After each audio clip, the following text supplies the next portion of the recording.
Welcome to the Dog Trainers Podcast, a podcast created by dog trainers for dog trainers or anyone who's ever fallen in love with man's best friend. Episode 31, How to Pick Your Programs.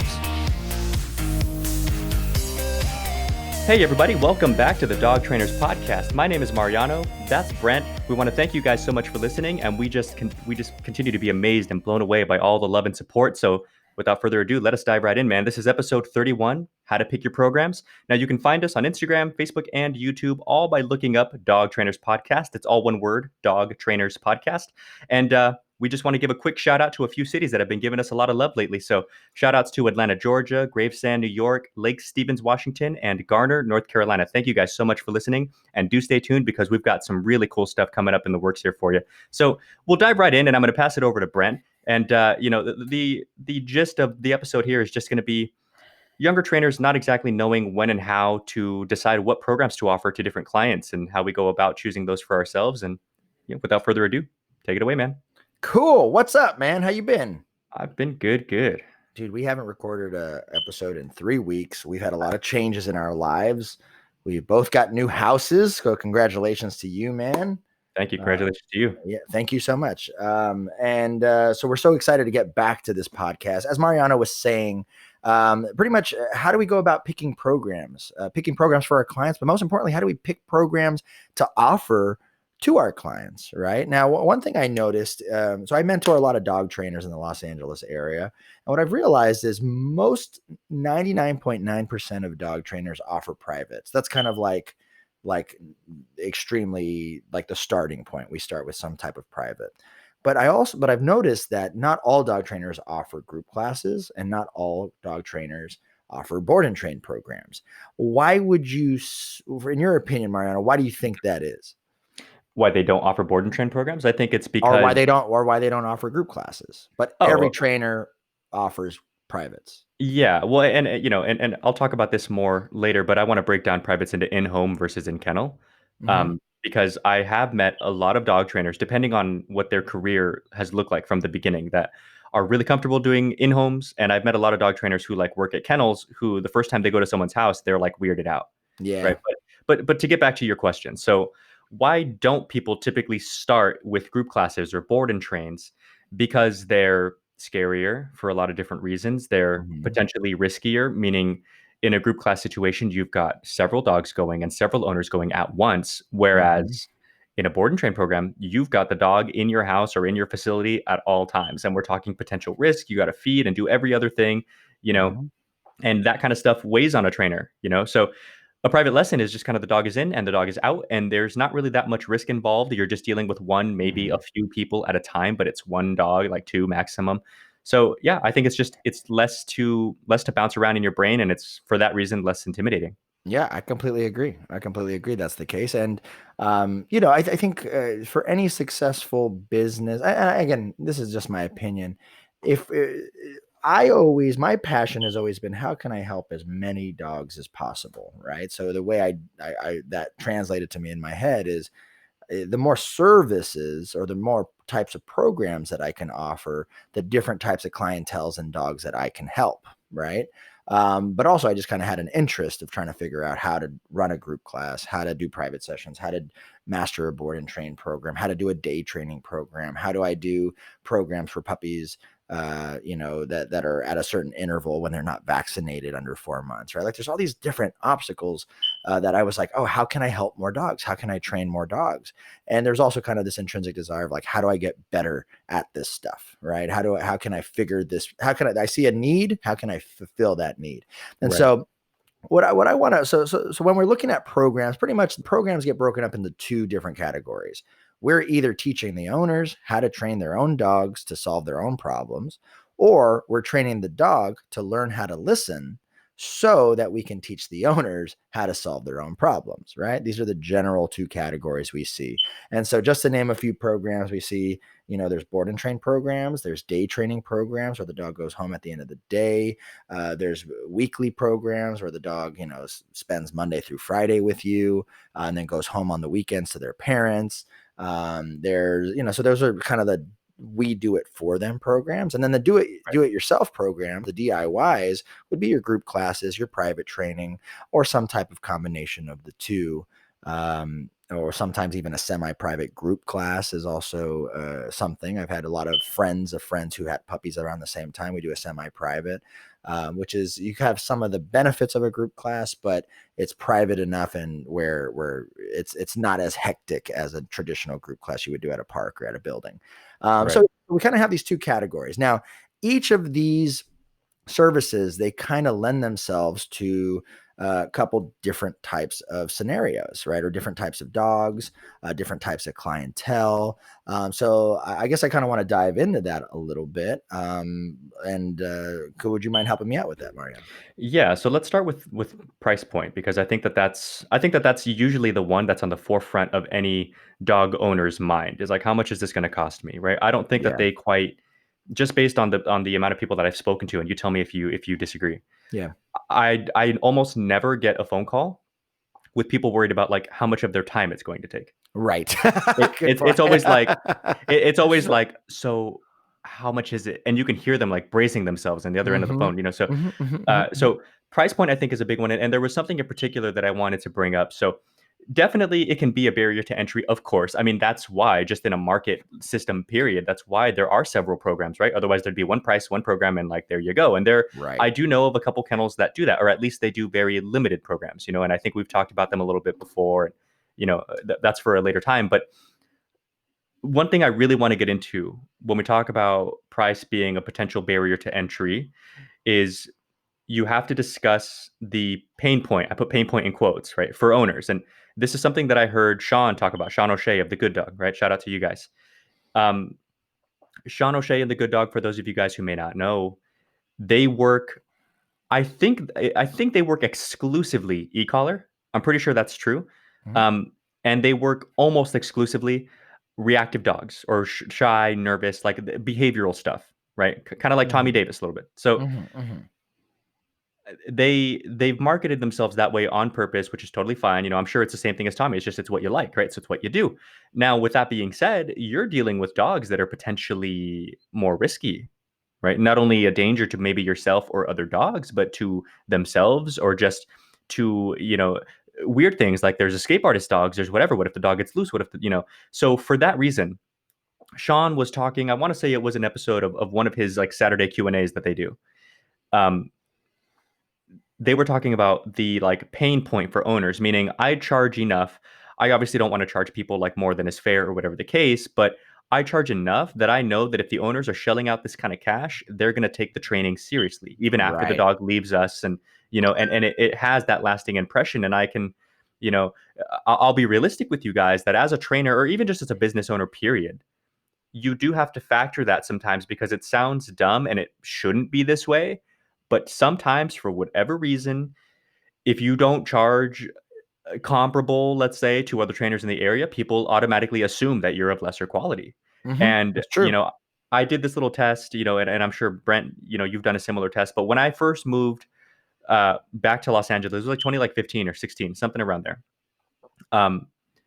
I was trying to figure out my rates. So I would offer this person this much, that person that much. And I wasn't trying to like gouge people. It was just, I'm just trying things out, trying to figure out where I fit into this whole thing. Right. So I did notice, and it was actually it was quite pronounced. It wasn't even like that close. The less expensive the lessons, the people were more likely to cancel or reschedule on me. 100%. Yep. By a lot. I agree. So yeah, that was just something. And and there's a couple other things to take into account. Like, I think that a fair point to bring up, and I want to hear you riff on this a little bit, is just, one has to weigh realistically. This is the trainer's job, by the way, so you guys pay attention. Realistically weigh the workload, right? Because as trainers, sometimes as a younger trainer or a newer trainer or whatever the case, you're uncomfortable telling a potential client no. They're like, can I do some private lessons for this dog that's got these issues? And you're like, I don't think that would be good for you. But a lot of people are too afraid to say no, so they do their best with what they think the owners are okay with, which would be privates or group classes or whatever the case. Whereas, since we're the ones who have the experience and know that this dog potentially could go this way, this way, this way, with the different variables, the time it takes, and so on, it's our job to explain to the owner what the workload is going to look like. So I just want to hear your thoughts on that. Yeah, and I just want to clarify the question. Are you talking about the workload that's needed to get the dog from point A to point B, or Yeah, the yeah. So the way that we had it broken down was the workload that's needed to get the dog from point A to point B, and I think that kind of goes hand in hand with, what do the owners like? What do they expect from the dog? What's going on with the dog, and and so on. Got it, got it, got it. Yes, yes, yes. So yeah, again, it kind of goes back to, how much work do we have to do as trainers and how much work do the owners have to do so that we can totally come together and create success for this dog, right? Right. So obviously, some of that we can actually talk a little bit more in the behavior, because I think a lot of this is predicated on the actual dog's behavior and what kind of things that they're suffering from. But let's say we have a dog who we know for a fact is going to need a lot of conditioning, and we know that that lot of conditioning cannot be done by the owner, because let's say they're a mother of four and she's very active in a lot of other things other than just her kids, right? She's not going to have the time to do those things, and so in essence, what people are really paying for is they're paying for someone's time, right? So we tend to see the less amount of time that the trainer has to spend, the more money they save, right? So pretty much group classes and private sessions are always going to be more lower priced than a board and train or any type of takeover programs where the trainers are doing a majority of the conditioning and repetition, right? Right. And that's the exchange, right? So if we as trainers understand, like, so someone might come in saying, I want group classes, but the funny thing is their dog is lunging and barking and snarling at things, and they might want group classes because in their mind they go, my dog has a socialization problem, therefore I need to be around dogs to socialize. It's true to an extent, it's just out of order, right? So that happens all the time. Dogs who have socialization issues, people want to jump into group classes, and they're looking at this beautiful low price point of a couple $100s for a group class, and they're really attractive to it. But the amount of work it's going to take to get that dog to not lunge and bark. And funny enough, even the group class may or may not be the right environment for that dog to try and learn these things, Hmm. in a healthy way. That has to be weighed out in our pricing. So sometimes people are attracted to price points, but they don't necessarily know the amount of work that has to go into the dog. And that's our job, to really educate people. It shouldn't be about price points. One thing that my mentor used to always tell me, if if the conversation you have with a client, if the first thing you guys talk about is price points, then you already messed up in your teaching and your explanation or your evaluation. Because our job as trainers is that we really need to talk about the issues at hand, explain to them the process, and then give recommendations of whether we need to do board and train, private training, why we need to do it, et cetera, et cetera. Make sense? Right. Yeah, Yeah. absolutely. I think it's at this point here that I have to, admit, as a younger trainer, I mean, there have been many times that I can think of just off the top of my head right now that it's like I knew better, Mm-hmm. but I was too nervous to ask for that. Because here's another thing when we're talking price point. Mm-hmm. As a younger trainer, and you're absolutely right, by the way, I would just add one more thing when you're talking about essentially you're paying for a person's time. I would throw expertise in there with time, and I would also Mm-hmm. throw And risk efficiency factor. Right, and overhead efficiency. and all these, and team, and Right.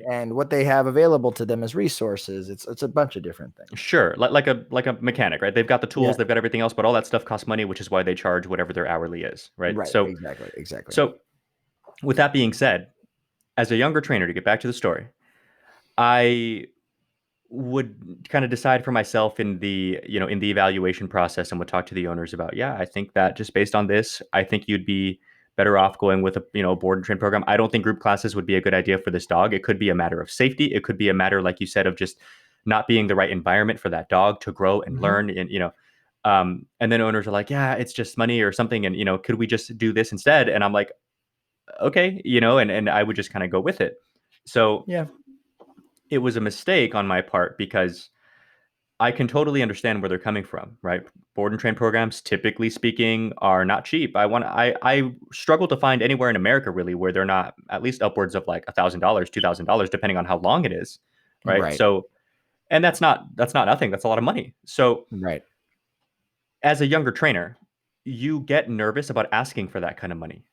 You Mm-hmm. know, you almost don't feel like 100%. deserve that kind of cash. Even private lessons you sell for pretty cheap, and and so on. And so that is something that was totally my fault for doing, and I should have done board and trains with these dogs, and I'm confident the dogs would have done better, and so on and so on.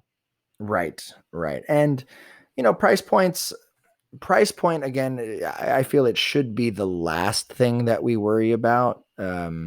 As long as we're good at explaining and educating people, right? Because the consumer is going to constantly be looking for prices that are quote unquote affordable, but at the same time, what has to happen is they also need to know what the market is, right? Like if I have older clients, if I have clients in their 70s or late mid 70s, back when they were kids, dog trainings were like, $20 a session, back in the day. So when we charge them in the hundreds, a hundred something, hundred some change, they're blown away. Like, what? Even though we know that the dollar has changed over time, it still seems ridiculous to some people because they don't know what the market is, or they don't know what the market in that area is. And it's really hard for me to say like price points or like what we should be charging for our programs, because it's based on region, right? So like obviously LA pricing is very different than, let's say, in the South somewhere, right? Someplace in the rural South, dog training might be a lot cheaper than in LA, right? But the idea is you need to be competitive with whatever your competition. You need to understand that supply and demand.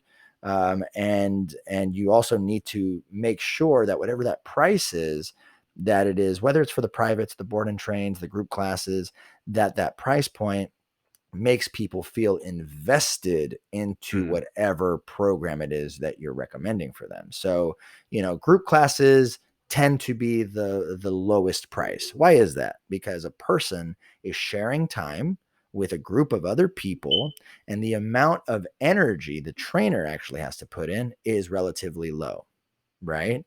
Now, from a trainer standpoint, I get to actually help a group of people with my expertise at the same time, and I get to be good at it, right? And that's my passion. So it's a win-win. I get to help more people, they get to spend less money, and the dogs get to get trained, right? Right. So that's why a group class can be really beneficial. Now, as we were saying earlier, group classes are scary. They're super scary. So those of you guys who are interested in learning how to do group classes, find someone in your area that runs group classes well and watch them, Hmm. right?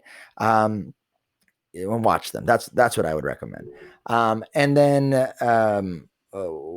what we were talking. Then the next one would be private training, right? Private training, we kind of see the price points are always higher than group classes because it's your privatized time, your focus.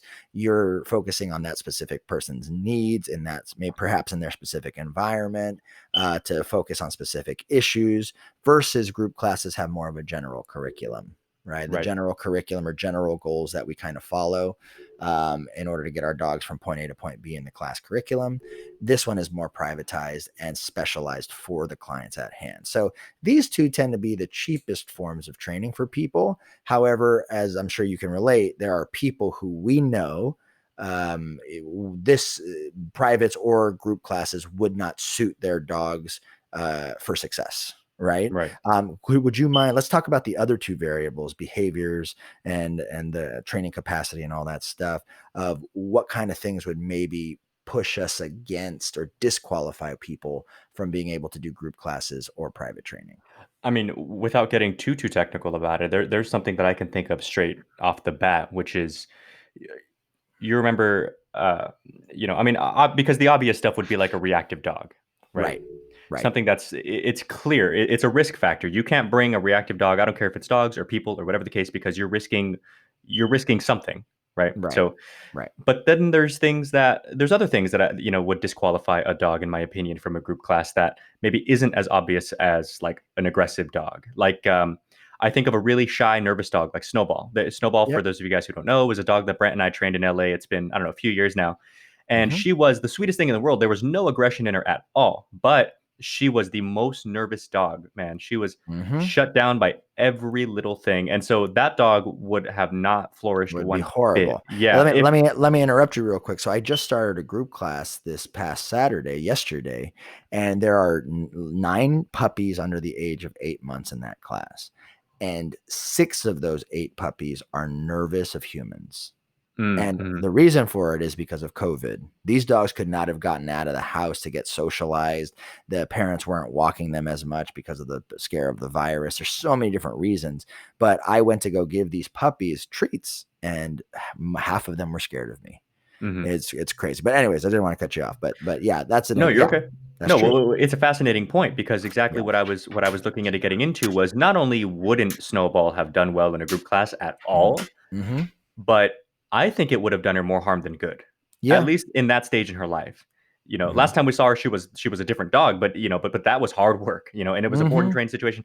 But anyway, just to touch on price point one more time, by the way, trainers, when you're factoring the potential downside of a program, you have to understand, even if the group class is the cheapest option for the owner, owners, just from a business standpoint, dog training or no dog training, you're being paid money to solve a problem, right? My Right. dog needs training, my dog Right. needs So you whatever. should be effective in solving that problem. Correct, because if you're not, it doesn't matter if it was the cheaper option, you didn't even solve the problem. So it was just Right. money down the drain. They would have been better off spending a little bit more, but actually getting the result.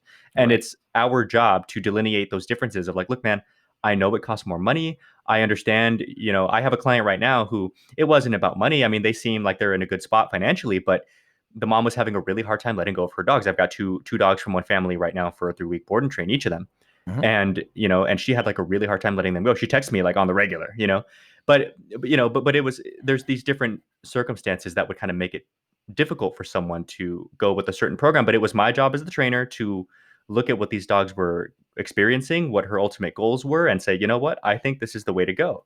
Mm-hmm. Now, when we get back into behaviors, yes, an aggressive dog is not a good candidate for group classes.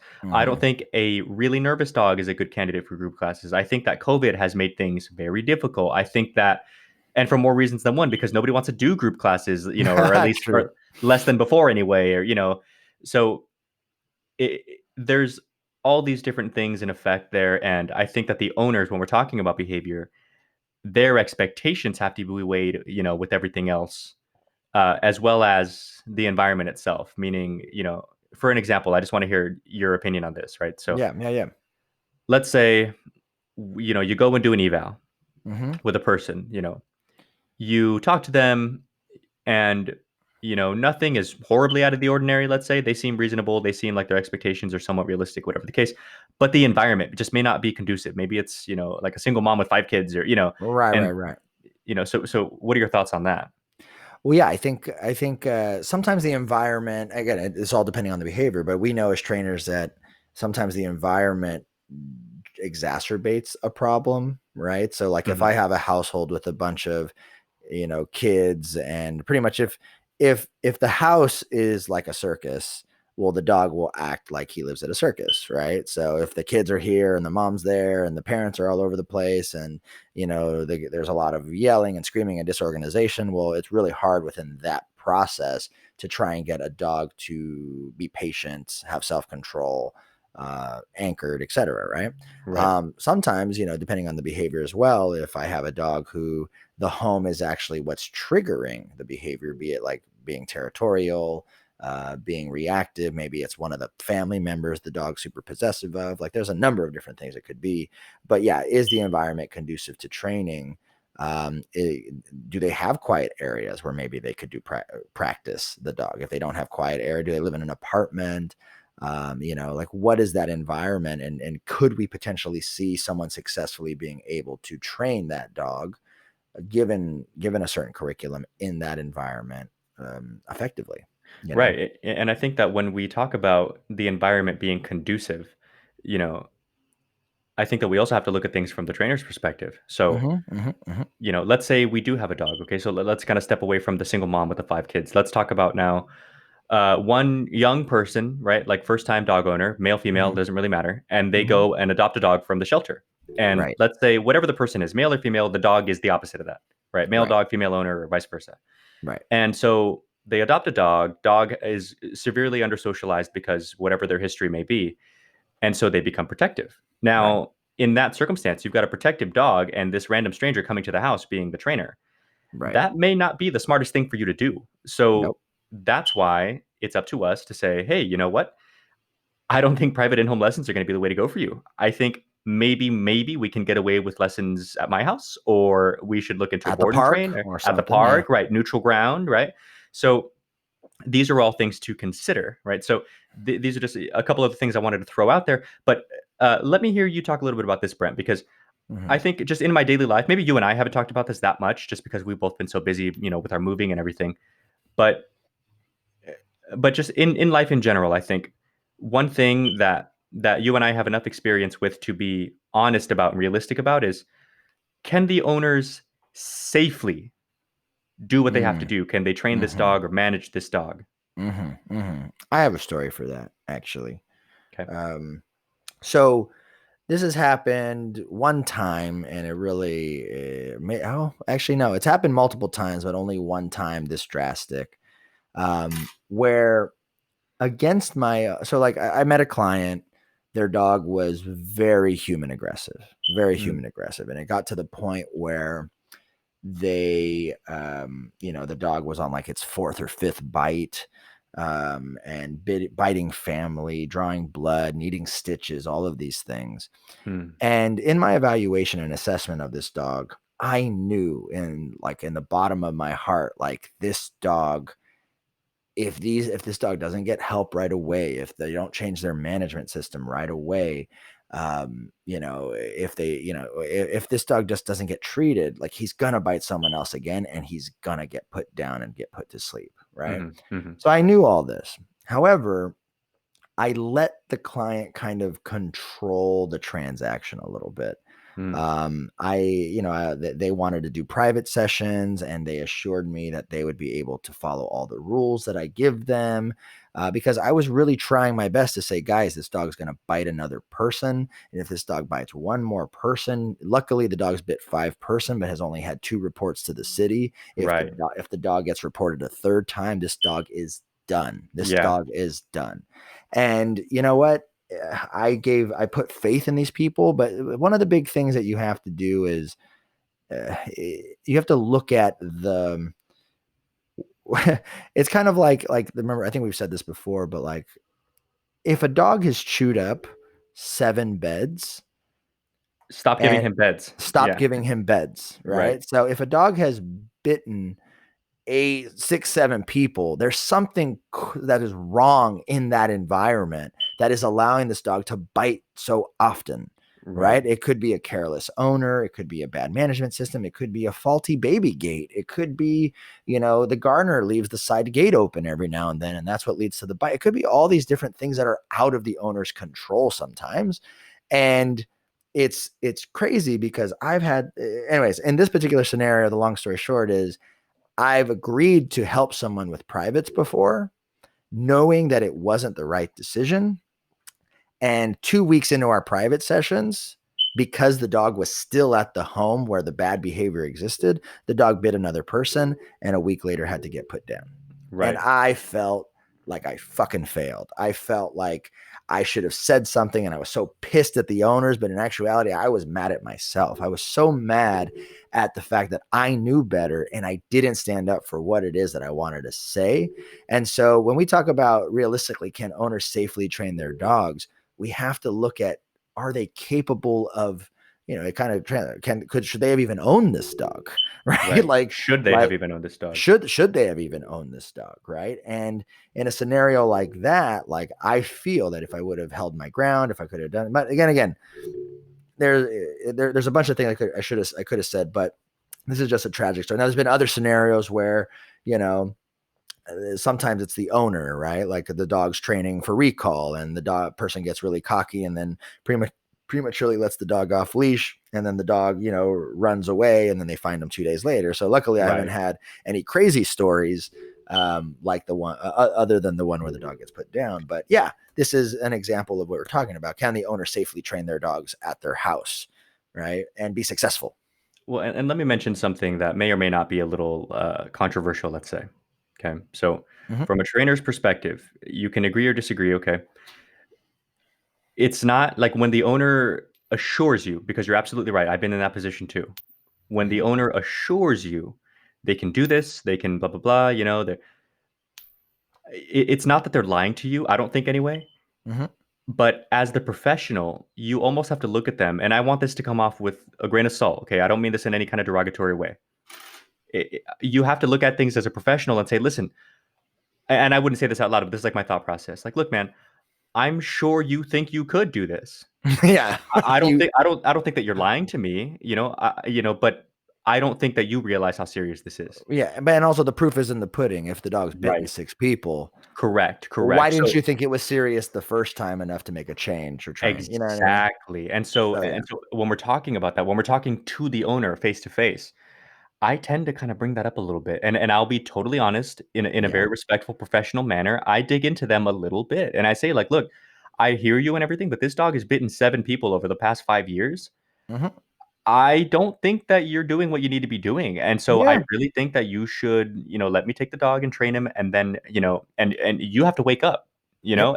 Yep. and realize just what's going on here, and I've got stories like that myself and Yep. just so that you and I can kind of have that like little moment of extra bonding of like I won't give too much of the story because it's the same, but in LA, I lived in LA for I don't know, years and years. For people who don't know, I moved to Arizona like less than 2 years ago. And I had a client who I can't say too much because it was a more notable person and I signed an NDA. Okay. So they had two big, beautiful dogs that were of a certain like kennel that people know because they have like a YouTube channel and so on and so on. Okay. Uh, Wealthy, well known person, really big, expensive dogs. And this person was like a very archetype, like Hollywood big shot kind of person, meaning they say Mhm. all the right, like they're just a huge personality, and they say all the right stuff. I'd say, here, do this, this, this, this, this, and they go, oh yeah, yeah, yeah, and they were just like all about it, Mhm. but they never did the work, and Mhm. so it did come to a point to where I had to just let this client go because I knew from the beginning, and this person clearly had like the means to do board and trains. They Mhm. just didn't want to give the dogs up, Mhm. and they would rather do privates, and I went, okay, same thing. They kind of control the situation. I almost ended up doing like a private lesson a day, which I didn't want to do, but they wanted to do it. And I was like, you guys realize it's this much? And they were like, sure, whatever. They had the money. Mhm. Mhm. But all the lessons in the world, I mean, the dogs were trained and everything, but it just didn't change anything. The problem was Right. still there. The owners weren't doing their jobs. And the worst thing about having clients like that, they're again, notable person is you come to the house one day and there's like other notable people around and you as the dog trainer look like a moron because these dogs aren't behaving, Right. and I'm like, okay, this is like becoming damaging now to my business at this point. Right. So Right. I had to let this person go, Right. but it's a shame because they had all the means in the world and they just didn't do what needed to be done. They just didn't see it, I guess. Yeah, and I think and that's part of just the owner's training capacity. Like, are they willing or do they have the availability to do so? Right. I want to go back to kind of this: can they safely or effectively train their dogs topic?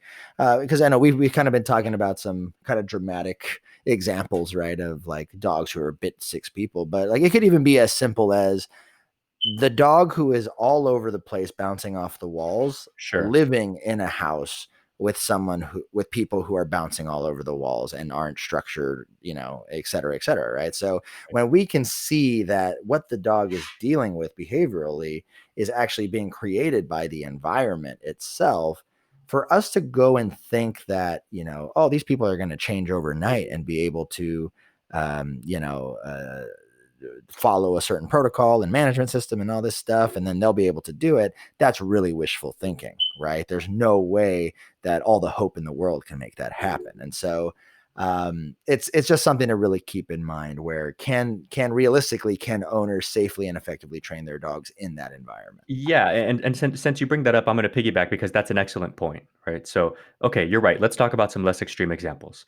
But Mhm. let's stay on the topic of safety. And as we said with the group classes, not all lack of safety is just because the dog is aggressive. Okay, so let's Right. talk about an example that's way toned down, but very much an issue of safety. Mhm. I board and trained a Carolina dog. The more kind of the more like feral type of dog, right? Yep, yep, yep. So out here in Phoenix, Arizona, in the Central Valley of Arizona, there's like Native American reservations. You know what I mean? And Mhm. so working with a Mhm. lot of rescues, like I do as part of the Phoenix Metro Chamber Foundation, shout out. Mhm. Mhm.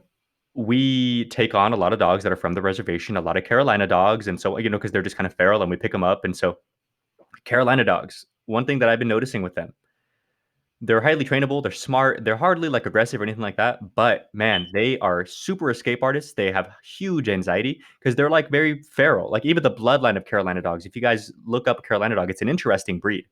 And so they have a hard time crate training, at least the ones that I've dealt with so far. And you get into potential risk there. The dog could escape. The dog could hurt themselves in the crate. The dogs could, Mm-hmm. Mm-hmm.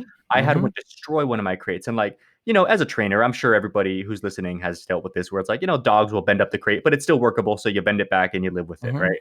Mm-hmm. Until it's like gone, right? Just to save cost. So Right. this dog, man, destroyed my crate, no longer usable. And it pulled in, like, not only pulled the bars and bent them around, it Man. broke some off to the point to where there's like sharp bars sticking inside the crate. Right. And Right. Right. I'm like, oh shit. Oh, and by the way, this happened within a matter of like 25 minutes because my girlfriend was home and she called me and was like, hey, get your ass home now. So, Mm-hmm. so the owner, I recommended that they get like one of those heavier duty crates, the one that doesn't really have bars that the dog can like grab onto, because I don't want them breaking their teeth. I don't want them like, Mm-hmm. there's Mm-hmm. there's all these different opportunities for things to go sideways. The tiger cage. Yeah, Yeah. I've seen those. Well, I have a tiger cage, the one that I bought for Zeus, but Yeah. Yeah.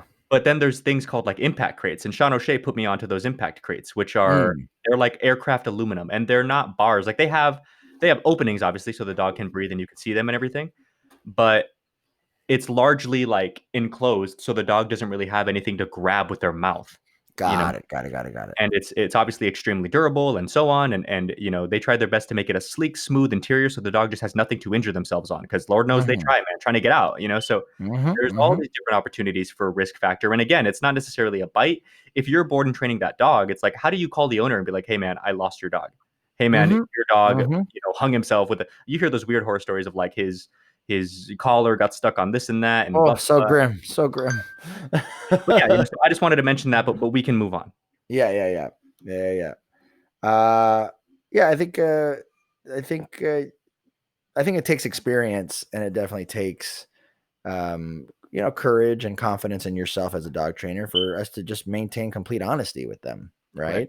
right? I think when we're dealing so far, we've talked about price points and just different behaviors that exist, that kind of affect what programs may or may not benefit the dog and the owners, for their goals. But we have to be completely honest with what we know to be true in the process of dog training, because sometimes people, they have romanticized ideas about how dog training should work, or they have, they under or overestimate the amount of work that needs to be done. They under or overestimate, what, how much time that they have, and realistically whether they'll be able to have it or get it done.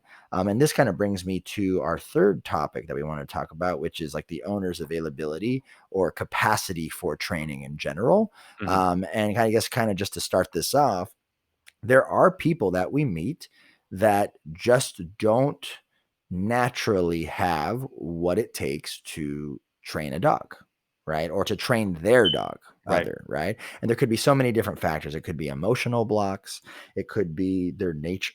They could just be very, very sweet. The girl that I'm dating right now, we have a very sweet story, but she's a lover. She loves her dog so much, and it's her first time she's ever had a dog.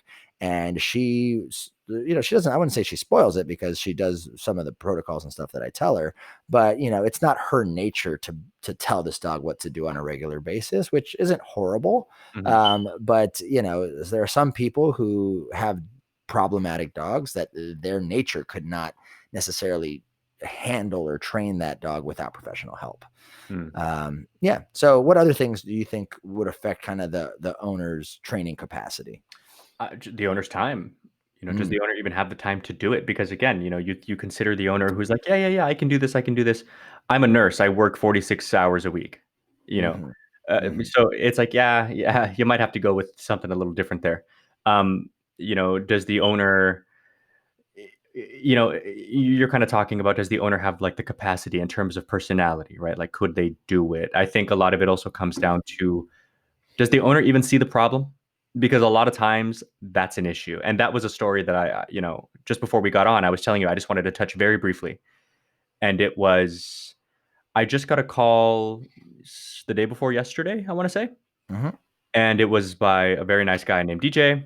DJ says, "Hey man, I wanted to look into your training programs for my neighbor."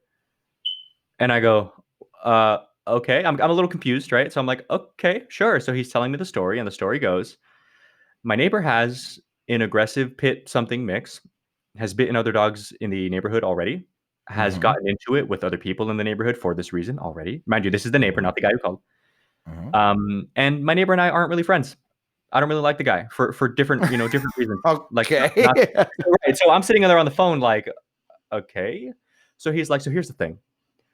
Is there something I can buy for him, like a package or like a gift card or something to where I can give to him in hopes that he'll just go with it and just do the training? And That's awesome. and this is what I told him. I was like, look, man, you're such a nice guy, but let me tell you why that's not going to work. Because I don't really care what your guys' friendship is like or why. If he's not looking for training, you can buy him the most prestigious dog training program in the world.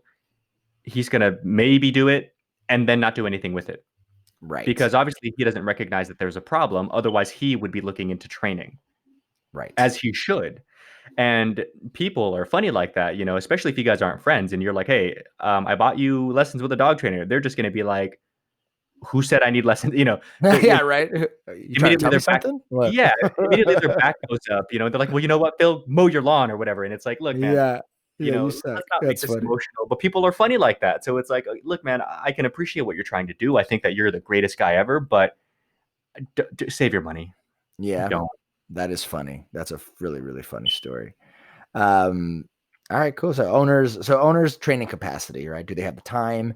Do they have the personality or the capacity to be able to take care of the problems at hand? Right. Do they even Um, see the problem? yeah, do they even see the problem? I mean, and also I think it's kind of part of capacity, but like patience. Like I met people who are just so impatient with their animal, be it a puppy, be it a dog they just rescued, whatever it is, they're just impatient, impatient, impatient. And there's been so many times that really like our job as trainers is just to try and buy the dog a little bit more time so that they can actually impress their owners, right? Right, right. So these are the main variables that we see. So price points definitely affect the type of programs we offer. What the dog's actual behavior is, that affects what kind of recommendations we can make, and what is the owner's availability like, what is their patience like, their personality, what is the training capacity of the owner. And so these are all the three variables that we have to take into account when thinking about different programs. I guess Mariano, I kind of wanted to just riff some questions off of you, and maybe you could riff some questions off of me, Yeah. because every program that are common in dog training, they have their pros and they have their cons. So if we were to talk about, let's say, private training, right? Hmm. What is a pro and what is a con in your eyes? It doesn't have to be one for one, just as many as. So, what are some pros that you think private trainings offer people? Okay. Pros. In today's world, social distancing is a possibility. Scheduling is a lot easier because you're not dealing with a group of people. You get to keep your dog at your house. Um, in my case in particular, I don't know if I know, actually, I do know that there are a lot of trainers that don't do this. And I know you do too. Um, Mm-hmm, I give them actual homework, written out homework, mm-hmm, mm-hmm, mm-hmm, because for a lot of people, sometimes they're just like, here, do this, this, this for the week. And so people are like, okay. Um, so I'm going to put that as a pro, not a con, because I do give homework and I know you do too. And I think if you guys are listening, write up homework. Um, mm-hmm. other pros, let's Even see. even even if it's just a text or an email, like just Correct. document that homework. Correct. Because I'm not gonna waste too much time on it, but we did an episode called Moving Through Phases of Training, and owners don't know how to do that. You can show them how to do this and you can show them how to do that, and most times they won't take the initiative to move from this to that. If you write out the homework, it's like, look, man, today do this, this, this, and then tomorrow we're moving on to corrections. You know? Right. So here's a pro and a con, and it depends, okay? The dog and the owner do the work together. And so Mm-hmm, that could be a blessing or a curse or a curse, depending on what the issue is. Let's say that the dog is very much dismissive of the owner.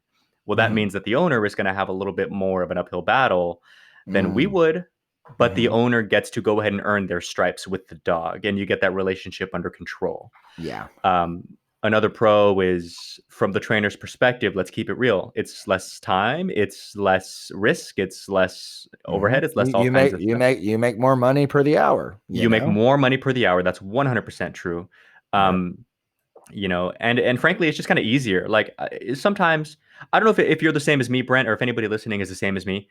And mind you, guys, I just moved here, so I'm still kind of getting settled in terms of client base, and I've been very lucky with how quickly my client base has been growing. Um, my year fluctuates. Right now, I have 4 board and trained dogs with potential for like 2 more that I've been talking to on the phone lately. Mm-hmm. But like a month ago, I had no board and trains, but just private lessons like crazy. Mm-hmm. Mm-hmm. And I got to be honest, man. Like in a busy day of privates, when it's just your dogs at home, it is kind of nice to come home and know the work is done. Mm-hmm. Whereas it's like today, I only had 1 private, but considering the drive and blah blah blah, and it's still warm out here, by the way. It's still 100 plus out here. So, uh, you're driving all day, you're in the sunlight, you get home, and you've still got your dogs to work. You Mm-hmm. know, and so Mm-hmm. like there are some pros, and and from the owner's perspective, again, if you just kind of share the workload, one owner, one dog, and you guys do it all versus one trainer training however many dogs. Right. Um, some obvious cons: the trainers don't get as much hands-on time with the dogs. Right. Um, for that reason, a lot of things can't be offered. Like I know, at the kennel that you and I used to work at, and I do something similar. I forget if you do too these days. Is board and train. As long as you complete your follow-ups, you get a certain guarantee of follow-ups. Mm-hmm. Mm-hmm. You can't really do that kind of thing with privates because essentially, No. if you're doing hour-long lessons, that means you get 6 hours with that dog, Yeah. and that's Yeah. about it, right? Yep. So the owners are another variable that the trainer has to account for. Like if you're telling your dog or your owner how to socialize and blah blah blah, you potentially get that text message of like, "Hey, so my dog bit that other dog at Starbucks today," or Mm-hmm. But just to name a few. Right. Right. Yeah, I know. I think we have less control over the variables, right? And what we're doing is we're really trying to do our best to make sure that the owner knows the goals, that it's clear, that their technique is on point, and we have to try our best to give the owners all the tools that they need to be successful. But the only thing we cannot guarantee in private training is that they will actually do their work. you know, Right. we can really do our best. But okay, that was a great list of pros and cons for privates. Let me ask Uh, you a question then. yeah, So, go and ahead. we can get into the others if you want to after, Sure, but here's a question for you that, I know we didn't dive into kind of on purpose just because we wanted to keep this pretty cut and dry, and maybe we can do this at a later episode. sure. But as a rough outline, real quick, uh, where do you find benefit for hybrid programs? Meaning, I know you and I have had clients, I think together actually, and if not, like independently, but we were like, just around each other because I was in LA, Hmm. where let's say maybe you start as privates and you realize the owners would be better off as a board and train. So you just convert it over and, Hmm. Hmm. so Hmm. something like that. What are your thoughts on that kind of thing? So yeah, so sometimes hybrid programs they you don't plan them, and sometimes you do plan them, Right. right? So there's been some situations where I've started someone off in a private program, and they had no clue how hard the work was. Like they have no clue about it. And so 2 sessions in, they go, "This is tough. Okay, I'm going to go ahead and do a board and train program." Right now, any type of board and train program that hopefully, and this is not always the case because there's so many different generations of dog trainers out right now, but hopefully, when you do a board and train program, that you guys do have some type of follow up process after, where you're able to teach the owners what to do and teach them how to follow through and keep progressing their relationships with their dogs. That's ideal. So that would kind of be a hybrid of board and train, and then also private trainings post training. Now, a Right. couple of things that I've done is I can do hybrid programs within my group classes and my private trainings, right? So for example, I might have someone who has a dog in privates, um, who is slightly reactive towards other dogs, right? Lunges, pulling, etc. So in private training, we're able to get that under control. We're able to teach the owners how to manage the dog, how to control the dog, how to develop obedience tools to get that dog to pay more attention and be less kind of like spacey or all over the place with the owner. And then Impulsive. Yeah. impulsive, yeah. And then sometimes when that happens, when we get the dog to a certain point, then the dog is a great candidate for higher level group classes, right? Right. And that's where now the owner's new skill set now has to be put to a different test or put to a different level of difficulty. And it's through that process where the owner learns how to navigate their dog's skills around groups of dogs and strangers and people at the park or in public, now we start saying that they become better dog handlers for their specific dog because they're now put in that semi-controlled environment, right? Correct. So those hybrids kind of work hand in hand. I usually will go private to group class, or I'll go board and train to group class, or I'll go day train to group class or privates, right? Just because it naturally adds the necessary amount of pressure and difficulty to the owners so that they have to step up to the plate, right? And that's just an example, right? Yeah, did that answer your question? Yeah, absolutely. And I just want to give one quick example of the opposite. So let's say on the flip side, we have we have a couple clients who are friends, and each of them bought a couple Dobies from from Austria, like real pretty Mm-hmm. dogs, Mm-hmm. real drivey dogs, like mentally speaking. We did a semi-private kind of group class thing. It was just a couple of them, right? Mm-hmm. And Mm-hmm. we did all their puppy stuff because they started these dogs young. Mm-hmm. And so the dogs learned all their stuff. I mean, they're super young, but they're so smart and they picked everything up just fantastically. Now, now they want to get into real advanced stuff. One of them wants to do bite work, the other one just wants to do off leash work. And, Mm-hmm.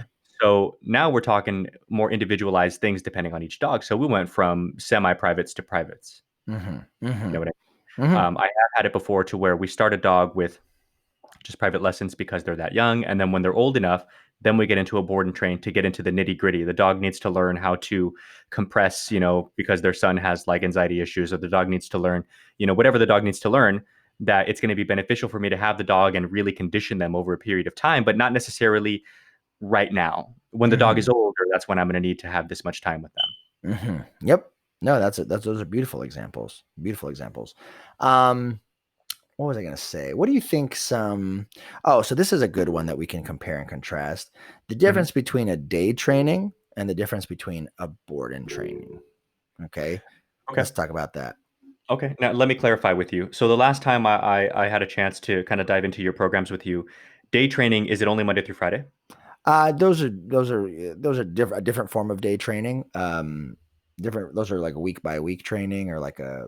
Right. Well, I know you'd like keep the dog for the week. I'm talking it's daily, like the dog they drop him off in the morning, pick him up in the afternoon type thing. Yeah. So so again, it depends how the trainer wants to format it. Some trainers, they might do a 7 day a week day training where the dog gets dropped off for 7 days. Typically, what I've seen in the industry is people do kind of something very similar to how kids go to school, right? They go to school Monday through Friday, and then Right. they're off on the weekends, right? Okay.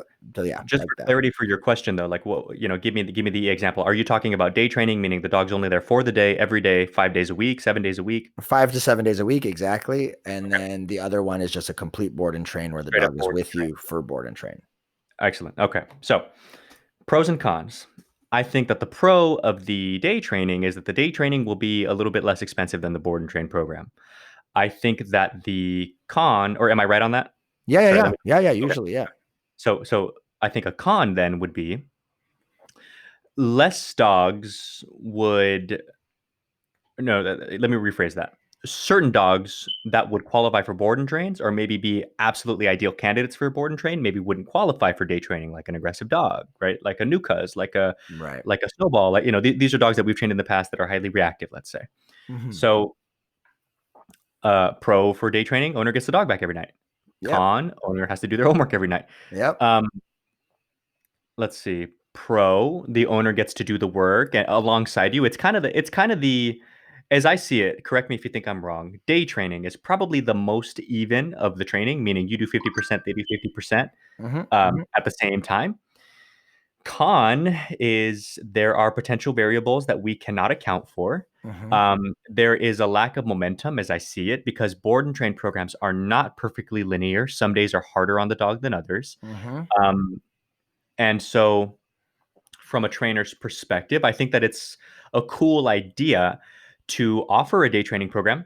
Um, but again, just keep in mind if I were to do day training programs, I would probably run it pretty similar to like, would this dog do well in a group class setting? And if the dog qualifies for a group class, then I think day training would also work out because a pro of day training would be you're obviously a trainer. You have other dogs, you have other distractions, you have the ability to socialize this dog like nobody's business. Hmm. Whereas the owner may not, or just may not have the time or the capacity, as we've talked about before. We talk about the potential tools to make that happen. I think of like, you've got certain tools, certain knowledge, certain things that would just make that process easier. Even if the owner could do it in a perfect world, just realistically, you'll do it better and safer and so on.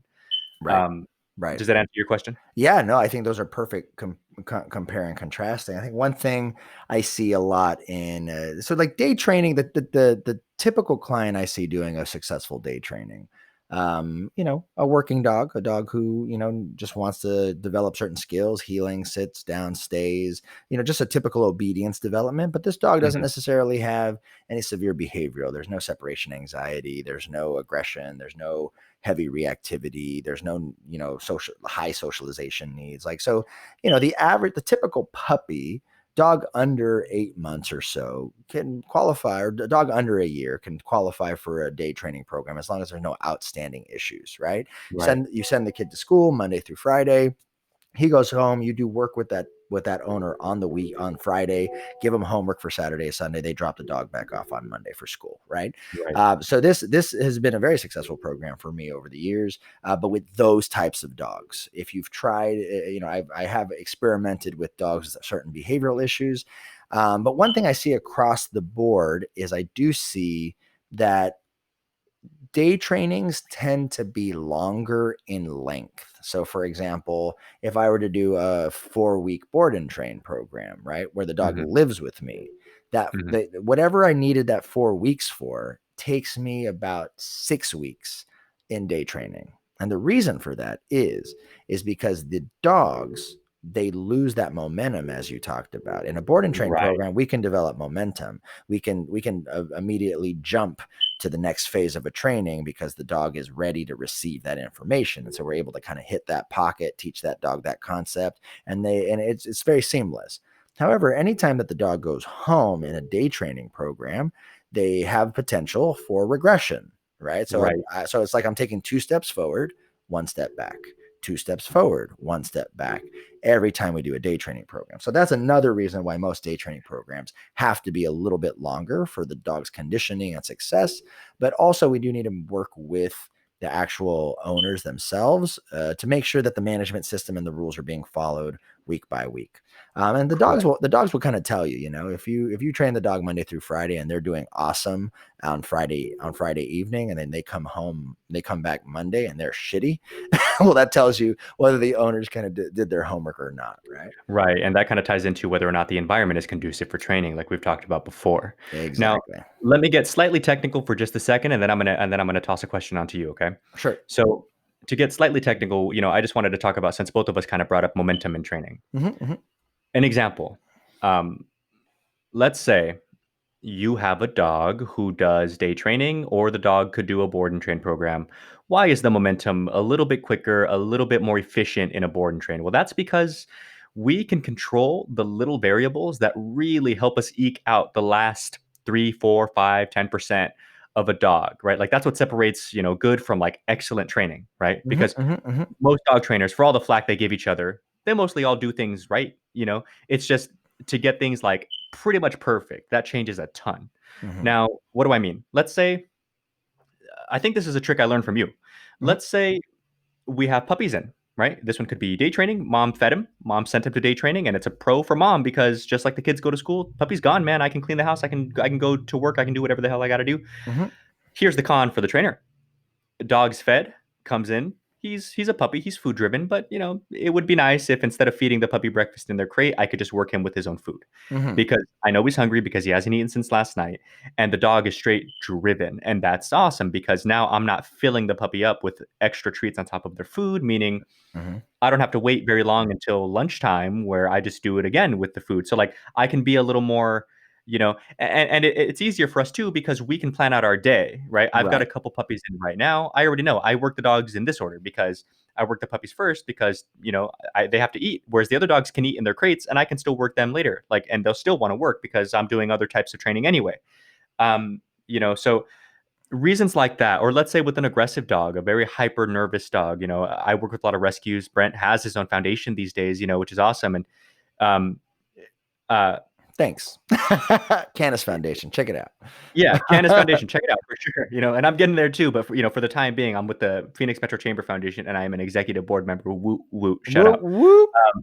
So, but here's an example, and I think when Brent and I were like new friends to each other, man. Remember Seven? Yeah, what's yeah. the dog's name was The Seven, right? It pity, was a the pity. pit bull. Yeah. And so I remember Brent was sitting. There's the big kennels. Like Brent was sitting with his back to the kennel. This dog is barking his ass off at Brent, from inside the kennel. Brent's outside the kennel. And Brent sits there until the dog stops barking, just stops barking. And then Brent throws some boiled chicken over his shoulder into the kennel and then leaves. And the dog watches him like a hawk until he leaves. And by leaves, I mean out of sight, out of another room. And we come back later, chicken's gone, and over time, we're able to safely get this dog into our hands so that we can do some work. But that took time. That's not really something you could do with the day training program. If anything, it would be harder because not only do you have the option for the chicken, but the dogs getting dropped off from the owner every day, man, their territory like reflex is on alert. Yep. It's that one step forward, that 2 steps forward, 1 step back kind of thing. And exactly. Yeah, when you're dealing with aggressive dogs, if you try to do a day training program, it's 1 step forward, 2 steps back sometimes. But right, it's because the dog never gets acclimated to you. The dog never gets used to you. The dog never feels he has to actually bond or like you. But yeah, definitely, I wouldn't do with aggressive cases or behavioral cases. I wouldn't recommend a day training program at all. Right. So here's my question for you then to shift gears a little bit. Is if I remember correctly, here's a little context, I guess. Petco. I don't think that this is like controversial to say because it's public information, right? How they run their group classes. It's something like $100 or $150, something like that, right? And it's 6 classes, I want to say, like per package, 6 classes. And the classes, if I'm not mistaken, are 45 minutes long, not 60. Okay. Now, $100. When Brent and I were working together for a kennel, our group class was $225 or $250. And now the reason why it was more was because it was actually a package. So it's kind of a hybrid because it came with a couple of private lessons included in it. Now that was it was wiggle room, right? It was cap space. It was in case somebody couldn't make it one Saturday, or in case somebody made it every single week, but they were just falling behind and needed the extra help, individualized help because it's a private lesson. And so my question to you, because I know that you wrote up those programs, was what was the inspiration for that? I'm not going to bother asking you whether or not it was helpful because it definitely was, but what brought you to that conclusion? Yeah, so good question. So give people some context. I definitely charge a little bit more than what you're talking about for those packages, but I'll kind of explain to you guys what the point was. So when I was first developing group classes for the old company that I developed, normally we start with basic and intermediate classes, right? So anywhere you go, there'll be basic, intermediate, advanced, but all of those labels they all change from kennel to kennel and trainer to trainer, right? Because it really has to do with, what can we develop within any specific curriculum. So at level 1, level 2, level 3, basic, intermediate, advanced, whatever you want to call it. And it's funny because, when you look to some of the chains, their advanced training is what I teach in my basic obedience. So it's kind of interesting because it's based on what training style, method, knowledge, and all that stuff it is that you have, right? So one thing that I really wanted to create at my old company, and I actually still have it till today with my new company, is I wanted to motivate people to, if they're going to take the task to train their own dogs, I wanted to motivate them to be all in. So what I did is I came up with a ridiculous package for them where I said, if you guys prepay for both basic class and intermediate class, I will throw in 2 private sessions for free. Okay. Now, the reason I did this was because I wanted their success, right? Because I lost money on these things. I lost money. But the reality of it is I saw that let's say each of my classes are 6 weeks long, right? So my basic obedience is 6 weeks and my intermediate is 6 weeks. The likelihood that someone might miss a class in 12 weeks is very high. Right. So those 2 private sessions, a majority of private sessions were used to actually make up classes that people missed. Right. And they had to do it, on my time when I had availabilities, et cetera, et cetera. So it wasn't too much, of my time wasted, right? Or money lost, right? But what I Mhm. wanted to do is I wanted to give people a really outrageous offer where they literally got to $350 in savings just by signing up for a package, so that they could commit to their dog. Right. So when I had people sign up for our group class, they had options midway through our basic group class to sign up for the packages just so that I could get their commitment. Because what I've realized is when I get people's commitment in classes, these people take it all the way. And these people are the ones that are super impressed by their dogs. These are the people that refer me to their friends and their family and all that stuff. So it's kind of a win-win-win situation where I win in the sense of I get to help this person. They win because they committed. The dog looks really impressive, and then it comes back and they give me more referrals. So it ends up becoming the best idea is the one that helps everybody, right? Right. And so it was worth it for me to give away free private sessions as an incentive, to help these people kind of develop, to commit to their dogs, be it a rescue or a new puppy. If they commit the time and actually work with the dog, we know that the likelihood of that dog not being returned to the shelter, or the likelihood of that dog, not being surrendered or, rehomed, whatever it is a lot lower if they commit up front. Mm-hmm. Mm-hmm. Yeah. Absolutely. And I've noticed that kind of thing with private lessons too. Maybe that's another quick note for younger trainers is Mhm. that's Get them why to do you a notice. package. Get them to do a Right. package. Exactly. Otherwise, it's like, let's do this week, and then 2 weeks And in, oh, then you know what? I have to wait. exactly. You Right. And got then to you get just the commitment. If you don't get the commitment, you will fail as a dog right. trainer. You will Absolutely. fail. Yep. And you're absolutely right. It just looks bad on you anyway. Whereas the Mhm. dog is better. And not only does that look good for you from a business standpoint, but the dog is better. Mhm. Right? Mhm. That's Mhm. what we Mhm. want.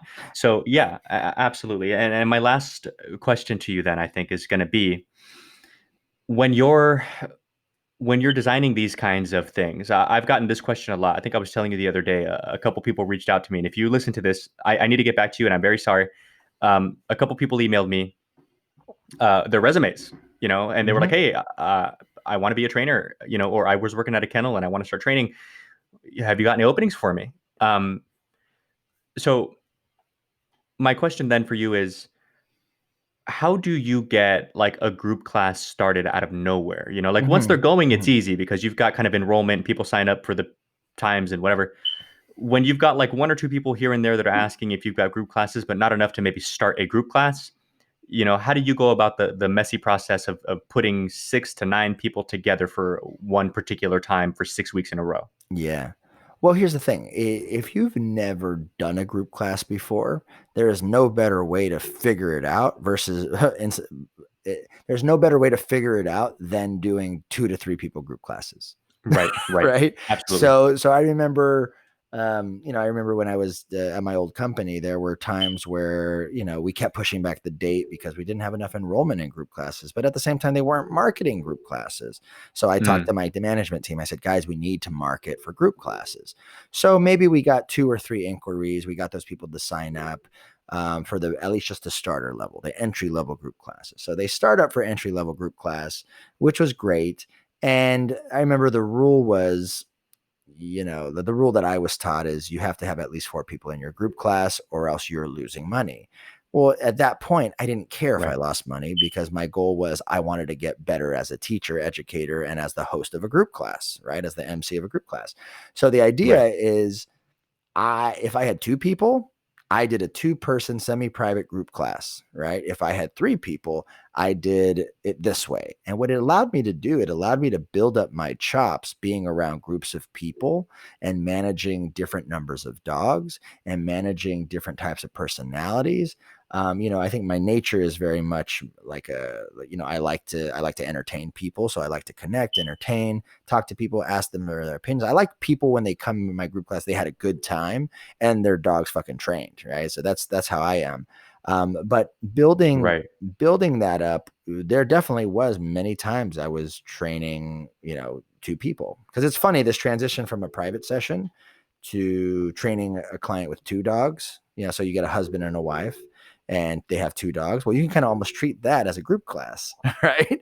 And then let's say you have right, three right. dogs and then 4 dogs and then 5 dogs. And I think as the better you get developing your ability to multitask in your head, right? Because I think about when I was learning to do group classes, once you know the curriculum, you're fine, right? Once you kind of know how to pivot and try things out, and you learn that just simply through training dogs. If this happens, I would do this. If the dog's not sitting, I'll do that. So solutions. Once you have a long list of solutions, then when you start interacting with people, now it's a matter of like rapid fires. Think of kind of like a Q&A on like a Instagram live or on a YouTube live, right? People are just rapid firing answers to their clients. Well, there is a part of group classes that is kind of like that. However, you also learn how to structure the group class where you can push the curriculum forward, right? Because sometimes you can get bombarded with, I have this question, and none of the questions are related to each other. So now you just end up on tangents left and right. So yeah, to answer your question, the way that I designed those group classes was literally by experimenting with 2, 3, 4 clients at a time and trying to see, okay, what standards are we capable of teaching, Right. X amount of dogs. an X amount of dogs in X amount of time, right? There was a time where I had a 4-week group class and I realized it wasn't enough. Then there was a time I had an 8-week group class. I realized it was too much. So we kind of find a sweet spot at 5 to 6 weeks. But again, it depends on what it is your standard is you're trying to train. If you're trying to train an off-leash dog in 6 weeks, that's a very ambitious project, right? If you're trying to train an off-leash dog in 12 weeks, probably better. Probably more realistic. If you're trying to train the dog in 18 weeks, even more realistic. So it really depends. It's up to you as the trainer, your knowledge, your skill set, how many classes you want to break your curriculum up into, and so to get people to be able to digest that curriculum so that they will be successful, and in turn, you will be successful as a teacher. And I think that it's worth mentioning too that when we talk about X amount of dogs, X amount of time, X amount of experience matters too, because what I noticed leads to success in a group class. Because my first group class, I was telling Brent, it was actually for the city that I lived in. The Parks and Rec District and I worked out a group class. So they did all the marketing and everything for me. And so my classes were full. And these were the first group classes that I had ever run like by myself, Nice. And so definitely I do notice that I knew everything. I mean, for the basic obedience that we were doing, because I'm definitely a better trainer now than I was then, but I was good enough then to teach the dogs what I needed to teach them at that time. Right. However, I can run a much cleaner and quicker group class than I did at that time. A little bit clunky. I was kind of figuring things out. And I noticed that a lot of it was either because experience taught me what to explain to clients, what to emphasize. When we talk about troubleshooting, you know what to do, but how to convey that to the client in the easiest, simplest way possible. How to move them through the phases of training and when, and just in general, I think running a group class does amazing things for teaching a trainer how to a healthy pace to push. And that's something that a healthy stays pace useful to push. for you. Very important. A healthy pace to push. I hope that needs to be in a fucking book. That was great. Sorry. Go ahead. Yeah, no, you're good. Well, let's write the book, dude. So the healthy pace to push, and that is something that absolutely carries on, I think, to private lessons as well. Yeah. I've noticed hugely whenever I've sat with younger trainers, people come to you and ask you if you can do privates with them, right? They do the lesson, the dog learns what they need to learn, but this 90-minute lesson could have been 60 minutes long. And if it was 60 minutes long, without missing any of the information, mind you, the momentum would have been more natural, would have been more fun, would have been more upbeat and energetic. And so the clients would have had a better experience anyway. Right. And you would have saved time and blah, blah, blah, blah, blah. So learning how to push that, learning what information to leave out, like you were saying, you guys are asking questions. So I'll get to that later. I'll get to that next week or whatever, and keep things on point. It makes the experience better. And it's an invaluable skill to learn. If you're not sure about running group classes, definitely look into developing that skill, at least learning how to push that pace one way or another. And if you're nervous about it, go to one, take your dog and go to group class and see how people do it. And see how it's done. Exactly. Right. I think that's the best way to learn, to be very honest. If you guys don't have a trainer in your area to mentor or to see kind of how the structure goes, that's great. Great idea. Just sign up for one. Sign up for one for a trainer local that you feel is knowledgeable and see how they run it. That's very smart. Cool. All right, guys. Well, we really hope that this episode was helpful for you guys. I think, running across this question over and over when we mentor dog trainers, this is something that we're really passionate on just sharing with you guys. We hope that this episode was helpful. Any other last words before I sign off that you want to say, Mariano? No, man, it's good to have us back. Yeah, good to have us back. We're so happy to have you guys back. We want to thank everybody again for listening. If you guys found that this was valuable, if you guys have any dog, this is a very dog trainer oriented episode. Go ahead and share it with one of your dog trainer friends. It's someone that you knew that you trained with at an old kennel, or another trainer that you had at a rescue, or one of your friends who's trying to start a training or dog walking business. Send this to them, because we really think that this would be helpful, at least helping you wrap your head around different programs that you could offer or should offer or recommend to your clients. All right. Go ahead. Thank you guys so much again. This is episode 31, how to pick your program. And we can't wait to see you guys in episode 32. All right. My name is Brent LaBrada, and that guy over there is Mariano Alvarez, and we will see you guys next time. Peace. Thank you for listening to the Dog Trainers Podcast, a podcast created by dog trainers, for dog trainers, or anyone who's ever fallen in love with man's best friend. We really hope you guys enjoyed this episode, and we hope to see you back for the next one. But in the meantime, please follow us on Instagram and Facebook at Dog Trainers Podcast. Go ahead and leave a comment. Ask us any questions that you want. We would love to connect with our dog trainer communities all around the world. Take care, guys. We'll see you next time.